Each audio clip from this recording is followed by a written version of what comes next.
Muy buenas tardes, ¿cómo están? Bienvenidos, bienvenidas a Pauta Semanal, esta nueva edición. Bueno, después de estos días de agüita que hemos tenido, la noche del miércoles, más bien la madrugada del jueves vino con harta gana el agua. Se dice que agarra vuelo de nuevo, así que no bajen los brazos a preparar su té. Saben que es importante la labor que realizan las cuadrillas de emergencia del municipio o la gente encargada de emergencia. Pero yo creo, y tal como hemos comentado aquí en este programa, cada uno de nosotros puede ser actor de su propia seguridad en estos temas que tienen que ver con la contingencia climática. Per se no es una mala noticia el agua que ha caído, tenemos nieve en la cordillera también, así que eso nos deja muy tranquilos y contentos. La próxima semana vamos a conversar a propósito de esto con gente del agro, a propósito de saber si está haciendo o no un paréntesis la sequía que nos ha golpeado los últimos años.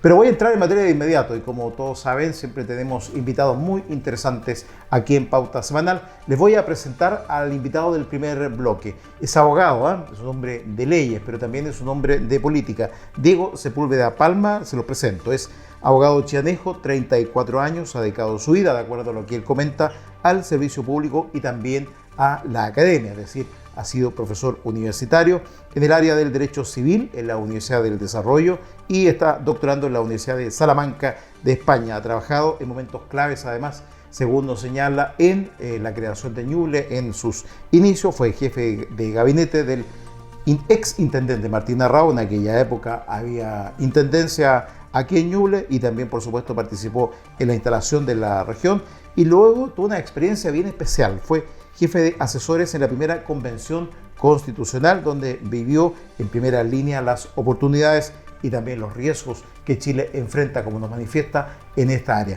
Dejo con ustedes entonces y doy la bienvenida a Diego Sepúlveda. ¿Cómo estás, Diego? Gracias, Russell, por la invitación. Muy bien, aquí, al igual que todos los ñublencinos, un poco mojados, pero espero que todos estén bien y que ninguna contingencia en sus casas lo haya afectado. Así que feliz de estar contigo comentando en esta pauta semanal.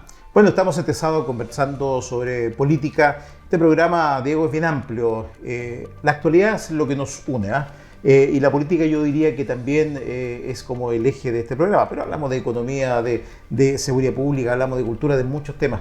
Pero hoy día nos reúne ciertamente la política. Lo único que yo no mencioné en la presentación que hice de Diego es que es un hombre del Partido Republicano, es un hombre de la estrellita. No la tiene puesta porque está en la chaqueta que se la sacó, por ahí la tiene, pero es un hombre de la estrellita azul y hoy día está con un desafío importante. Cuéntanos, Diego, ¿cómo surge esta idea de competir por un escaño para la Cámara de Diputados por la región de Ñuble?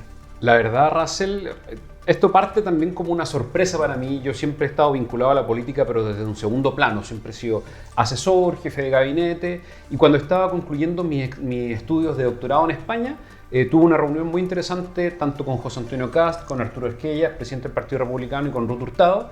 José Antonio Kast se acercó, estuvo en un viaje a Madrid, tuve la oportunidad de conversar y me planteó el proyecto del Partido Republicano de querer doblar la presencia parlamentaria en la Cámara de Diputados y sobre todo con un perfil joven, profesional, técnico, que esté vinculado a la política y que tenga una proyección política.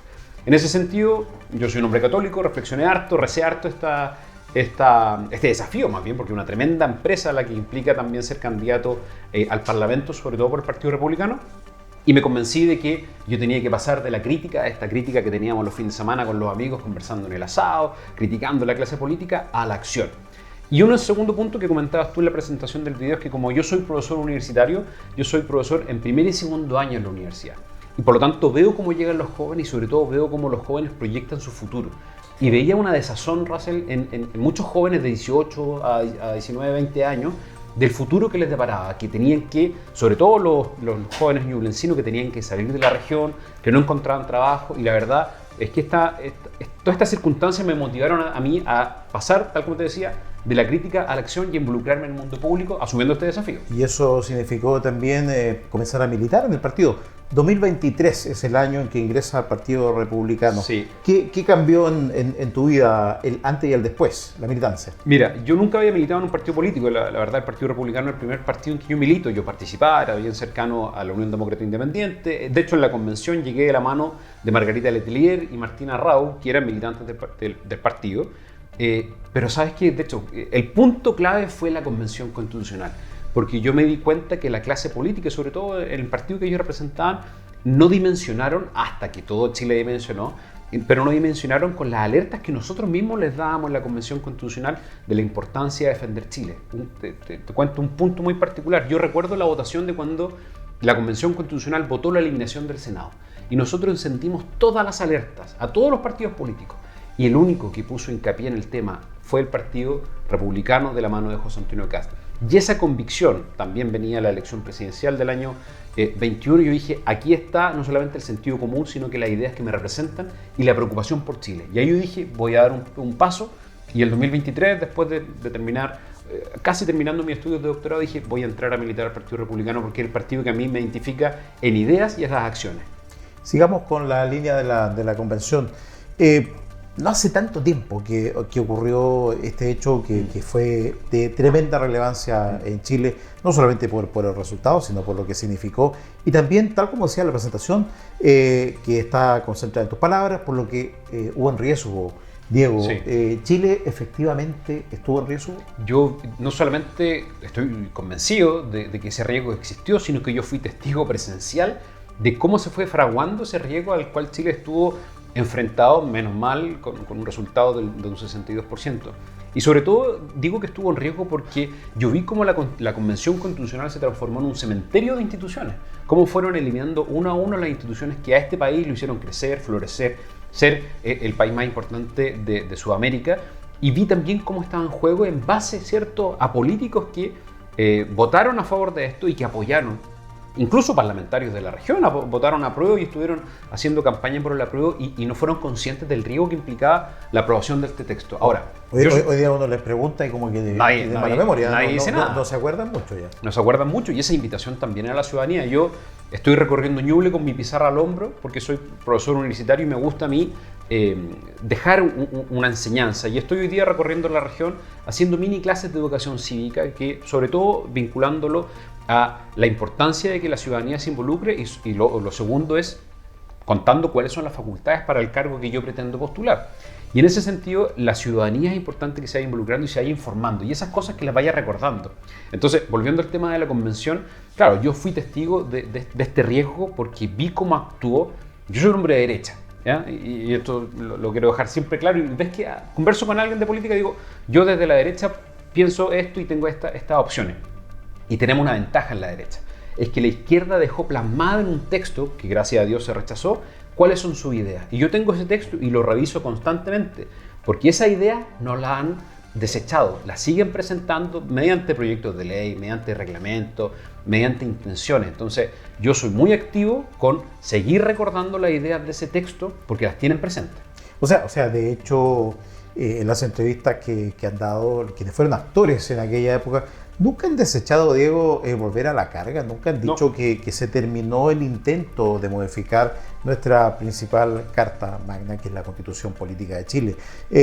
Yo creo que están como, da la sensación, esperando un momento en que puedan aunar fuerzas nuevamente, reordenar sus fuerzas quizás en torno a esta idea de cambio que tuvo un portazo pero impresionante. Por lo mismo yo me quiero involucrar en la política porque yo conozco esos riesgos, los conozco bien porque no solamente fui partícipe de ese proceso, sino que también conozco legislativamente esto. Yo fui jefe de asesores, soy abogado, conozco algo de leyes y por lo mismo dije, las mejores herramientas que yo tengo las puedo plasmar en la Cámara de Diputados. Por eso tengo la intención y la convicción de representar a Ñuble en la región, porque yo fui con mucha tristeza. Fui de esa generación de ñublencinos que crecieron con la ilusión de ver a Ñuble región, que gracias a Dios me tocó participar en la instalación y veo cómo hasta el minuto nos hemos forreado la oportunidad de crecer. O sea, la pregunta es, ¿vale la pena ser región cuando fuimos región y somos la región más pobre de Chile? Vamos a entrar en un minuto de ese tema. No quiero soltar todavía la parte constitucional porque creo que fue una experiencia muy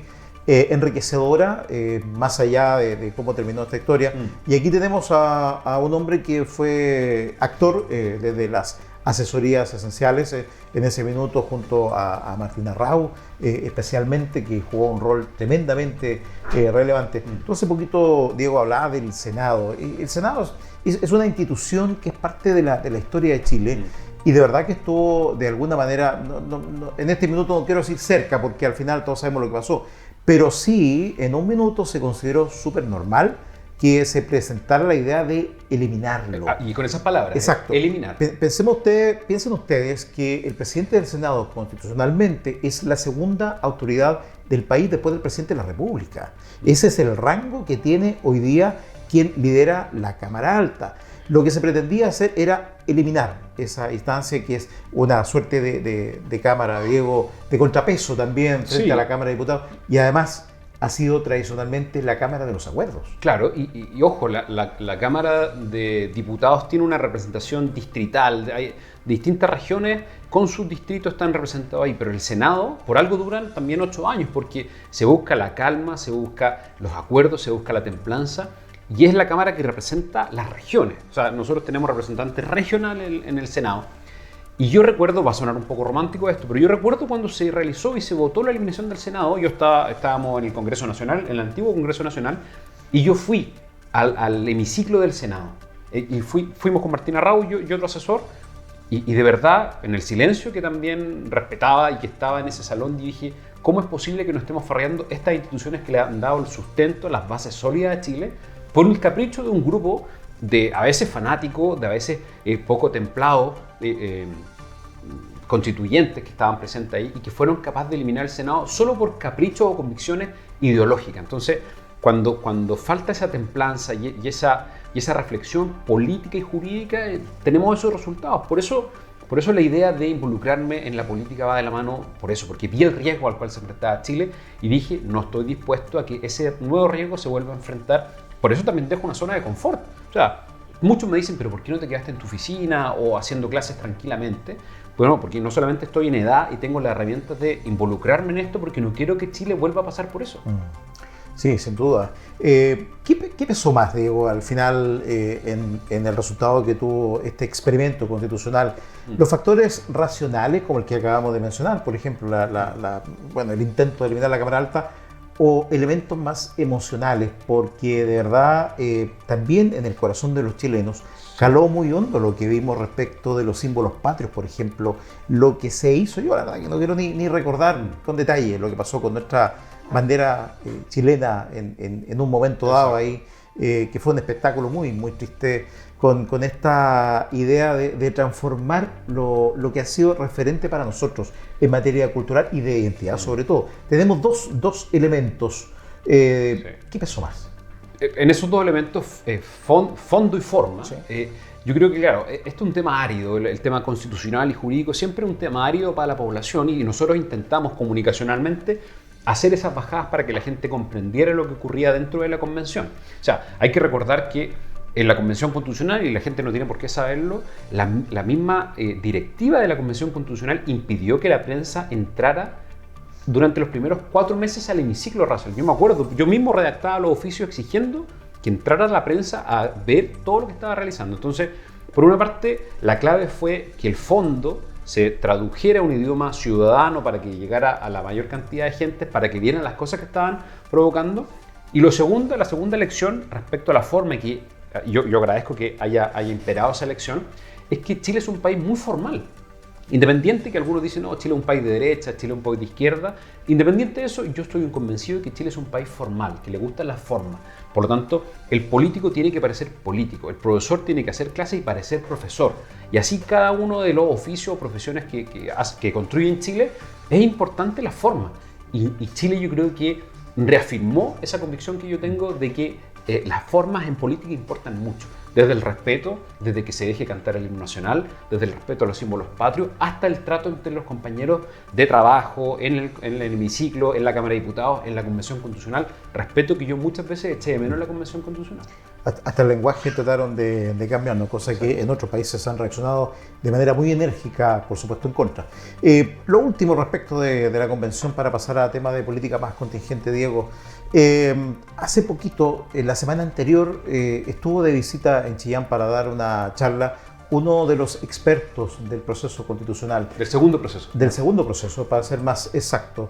Don Carlos Frontaura, que es un académico vinculado a la Universidad Católica por muchos años, formador de muchos abogados también, con una experiencia muy rica, y él vino a dar una charla sobre don Jaime Guzmán, el legado de Jaime Guzmán específicamente. ¿Qué pasó en la convención con asesores como Frontaura, por ejemplo? ¿Fue la composición, el peso político que había al interior, que evidentemente no favorecía a la derecha, lo que impidió a especialistas como él, por ejemplo, haber logrado plantear con mucha más nitidez quizás los puntos de vista respecto de lo que se estaba armando ahí? El problema en esos casos fue numérico, Russell, no de las ideas. Fue numérico porque nosotros nos vimos muy apocados frente a 155 que eran en total, de los cuales 37 eran de centro derecha o de derecha, y los demás ciento y tantos eran de izquierda. Y muchas veces, y de hecho hicimos algunos experimentos, ¿por qué?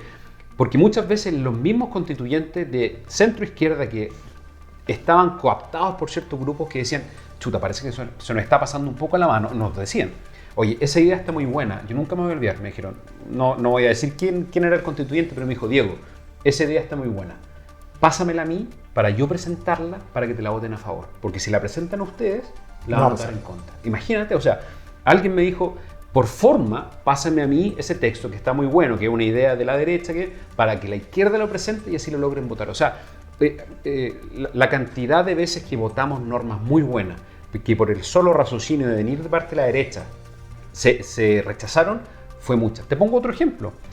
Martina Raúl, que era constituyente representando a la región de Ñuble junto a Margarita Letelier, presentaron un proyecto para que se redujera el número de parlamentarios. Algo que muchos chilenos están de acuerdo, etc. ¿Sabes cuántos votos sacó?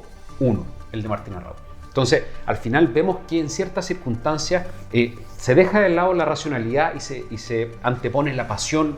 Y eso en política muchas veces, si bien es bueno que exista, porque hay que convencer y hay que persuadir, la racionalidad no debe dejarse de lado completamente, y eso es lo que pasó en la convención. Entonces, volviendo a tu pregunta, cuando políticos como Carlos Frontaura, decano de Derecho de la Universidad Católica de Chile, presentaba ciertas cosas, la racionalidad se dejaba de lado y las pasiones florecían. Y ese es el problema, porque al final las buenas ideas se dejaban de un lado por el solo hecho de que las pasiones políticas se anteponían. Estamos en Pauta Semanal conversando con Diego Sepúlveda, abogado y también precandidato por el Partido Republicano para las elecciones a diputado. Corresponde diputado, les recuerdo, en nuestra región, no de senadores, se van alternando. En esta ocasión aquí solamente corresponde renovar la Cámara Baja. Bueno, es un año especial, Diego. Estamos viviendo ya intensamente, llegando a la mitad del año, con mucha intensidad lo que se vive en política. Estamos también viviendo, a partir de esta semana que termina, el proceso de primaria, de la propaganda de las elecciones primarias que van a ser a fines de mes. ¿Cómo ves el escenario en términos presidenciales? Vemos por un lado a la izquierda tratando de sacar el máximo provecho posible a este proceso de primaria que la derecha no tuvo, y por otro lado los candidatos opositores, entre los cuales está José Antonio Kast, tratando de también ganar terreno y plantar sus ideas ante la comunidad. ¿Cómo estás viendo la competencia? Sí, lo primero es que, tal como decías tú, es bueno hacer ese hincapié de que hoy, este año nuevamente, después de estos 5 años, se vuelve a vivir un proceso de elecciones. El 16 de noviembre se elige presidente de la República y diputados en la región de Ñuble, senadores no. Y por lo tanto también hay una primaria. Y muchas veces me preguntan, las primarias son a fin de mes. ¿Estamos obligados a votar? Y hay que recordarle siempre a la ciudadanía que las primarias son voluntarias. Y por lo tanto, si no se siente representado por estas primarias que son del oficialismo, es decir, de la izquierda, el llamado es que si no quiere votar no importa, porque no es obligatorio, a diferencia de las elecciones de fin de año. ¿Y cómo lo veo yo? Hoy día la foto es que va primando la candidatura de Carolina Toá, y va a depender de la cantidad de votos que tenga esa primaria si se va a anteponer Carolina Toá o alguna opción como de Vintere Jara. ¿Por qué? Porque como son estas elecciones voluntarias, la medición que hacen las primarias es de quién es capaz de convocar más gente, y dentro de la convocatoria política, el Partido Comunista y el Frente Amplio tienen herramientas que muchas veces convocan más. Pero si va una gran cantidad de gente, Carolina Toá tiene las mejores opciones. No obstante lo que ocurre en la primaria de la izquierda, desde el Partido Republicano nosotros seguimos trabajando semana a semana, como lo hemos hecho durante estos últimos meses, presentando propuestas a los chilenos que al fin y al cabo son lo que Chile necesita, y que creemos que las ideas del Partido Republicano, que son las ideas del sentido común, vayan imperando en la ciudadanía. Por eso hemos visto una curva ascendente en la encuesta, en la figura de José Antonio Kast, y una curva descendiente en la candidatura de Evelyn Matei. ¿Y por qué creo que ocurre esto? Porque hemos visto que la pelota estaba destrabada y queremos destrabar esa pelota en el sentido de generar propuestas que Chile necesita. Muchas veces en política nos quedamos con la pelea chica, que me dijo esto, que me dijiste esto, que le quito el micrófono a mi jefe de vocero para decir algo. Entonces, vuelvo a repetir lo que habíamos dicho en el primer bloque, es las formas en política son muy importantes. Y hoy día José Antonio Kast, en cuanto al fondo, en cuanto a la idea, en cuanto a la propuesta, está muy sólido, pero también en la forma. Yo lo veo muchas veces lo hablo con gente y lo veo en la calle cuando me dicen, pucha, parece que me equivoqué con el actual presidente, y contraponen esa figura del actual presidente al quien fue su contrincante en la elección pasada. Y ven a José Antonio Kast como un hombre más pausado, con más templanza, más tranquilo, con más estatura de presidente. Y esa contraposición... Pero Diego, convengamos en que tenemos José Antonio Kast, yo diría un poquito más suave, no quiero usar el término light por ningún motivo, claro. Pero está muy moderado, mucho más moderado que como lo vimos en la elección anterior. Y aquí el factor, y es lo que te quiero preguntar, el factor Kaiser, ¿cómo les viene a ustedes el elemento Johannes Kaiser? Porque pareciera ser que ahora el extremo está en otro lado, no en José Antonio Kast. Sí, bueno, ahí primero la premisa, yo creo, del extremo siempre fue un juego también, yo lo viví en España también con Vox, con el Partido Popular, es una discusión que ocurre en otras latitudes. ¿Extremo en qué? Preguntaba siempre José Antonio. Siempre, en amar a Chile, en proponer la idea a Chile, yo creo que, bueno, puede ser, pero tal como decías tú, José Antonio, y lo vinculo con lo del tema de las encuestas, nosotros no nos movemos por las encuestas, nos movemos por principios y por ideas, y esos principios y esa idea no se han movido un milímetro independiente de cómo vayan resultando las encuestas. Y en ese sentido, tal como dices tú, la aparición de Johannes Kaiser, primero es bueno para el sector, porque hay un partido político que también defiende en macro, hay las ideas macro del sector, las defiende de buena manera. Y lo segundo, también las formas son importantes, y vuelvo a insistirlo, si tú contrapones la figura de Johannes Kaiser con la de José Antonio Kast y por el otro lado de Gabriel Boric, si tú le preguntas cuál de los tres parece presidente a cualquier persona, esa persona no se va a perder en contestar que José Antonio Kast no solamente parece, sino que tiene la actitud de presidente de la República. Yo creo que por eso también ha aumentado la encuesta y Johannes Kaiser ha bajado. Hoy día veía una última encuesta, acordémonos que hoy día es sábado y por lo tanto ya estamos a 2 semanas de la elección primaria y ahí vedan las encuestas, así que esta semana aparecieron las últimas encuestas, en donde José Antonio Kast compartía el primer lugar con Evelyn Matei en la encuesta Data Influye con un 23%, y luego pasaba un tercer lugar Johannes Kaiser con un 8%. Entonces, ese fenómeno Kaiser que se hablaba mucho, yo creo que fue como este pasto seco que enciende, que da mucha llama, pero que se apaga rápidamente. Lo que se ve también en las formas, porque en política y para los chilenos dicen que quieren cambios, pero muchas veces cuando viene un cambio muy brusco dicen, no, vámonos piano a piano. Y las formas, nuevamente vuelvo a decir, son muy importantes en política. Asumiendo que Johannes Kaiser tiene un resultado positivo en las elecciones de noviembre, ¿qué escenario preferirían ustedes? Perdón, ¿dije Kaiser? No, Kaiser. No, estoy hablando de José Antonio Kast. Perdón, rectifico, José Antonio Kast.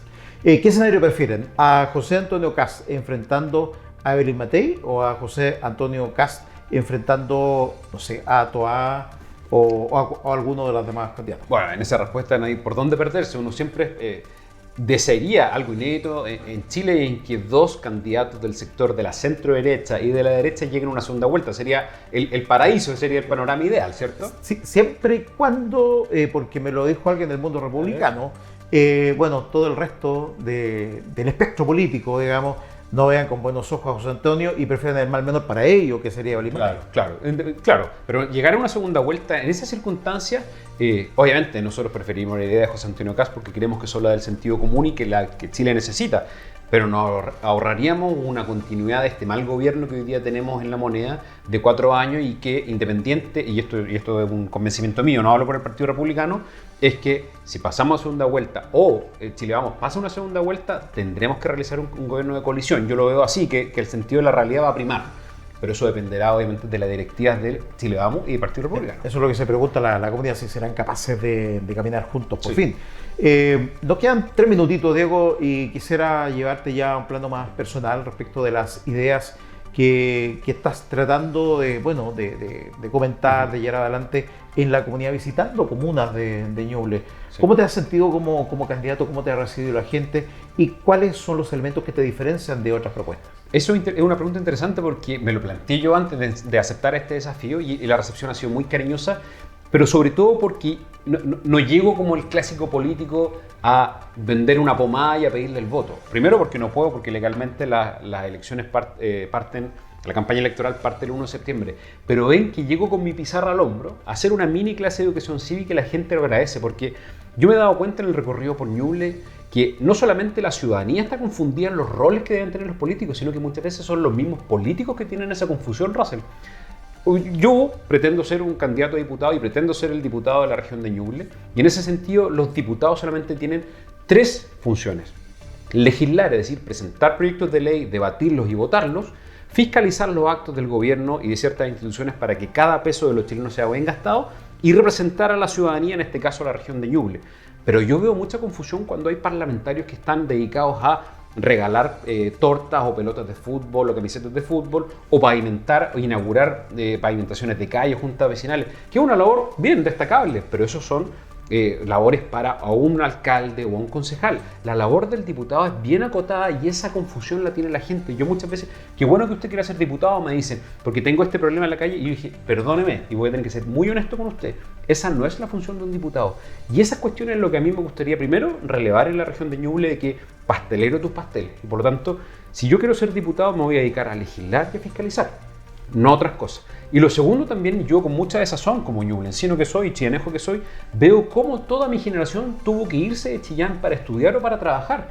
El otro día comentaba con una persona de una institución superior acá en Chillán que me decía, Diego, hoy cualquier egresado de cualquier institución de educación superior en la región no tiene dónde hacer la práctica profesional.